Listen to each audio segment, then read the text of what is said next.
Kaip veikia toks elektrinis dviratis su Magic Pi ratu?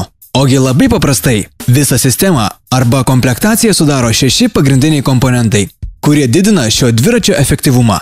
Visų pirma, tai greičio reguliavimo rankenėlė su akumuliatoriaus talpos indikacija, kuri parodo akumuliatoriaus būklę.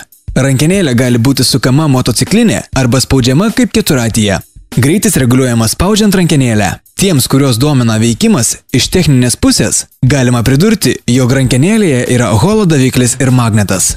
Spaudžiant rankenėlę, keičiasi magnetinis laukas viduje, kuris keičia išėjimo valdymo įtampą bei važiavimo greitį.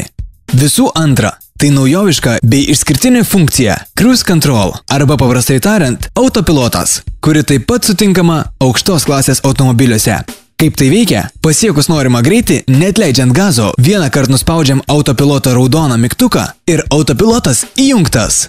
Dabar atleidžiame gazo rankenėlę ir variklis pats palaikys jūsų nustatytą greitį iki tol, kol nuspręsite šį režimą išjungti. Išjungti galite dviem būdais – paspaudžiant pakartotinai autopiloto mygtuką arba paspaudžiant stabdžių rankenėlę. Trečias, labai svarbus elementas – tai stabdžių svirtis su mikrokontaktais.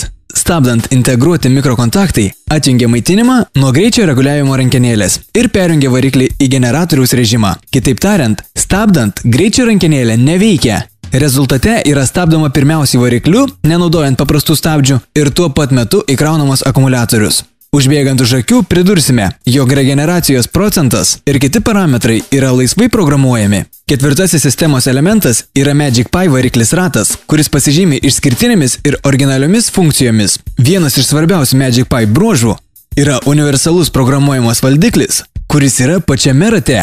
Programavimo dėka galima nustatyti ir keisti tokius parametrus kaip naudojamo akumuliatoriaus įtampą, galingumą, greitį, trauką, sukimosi kryptį, regeneracijos procentą ir kitą. O svarbiausia, jog visa tai be papildomų išlaidų. Penktasis komponentas – tai ličio akumuliatorius. Nuo pasirinkto akumuliatoriaus tipo priklausys ir maksimalus variklio galingumas, greitis ir nuveikiamas atstumas.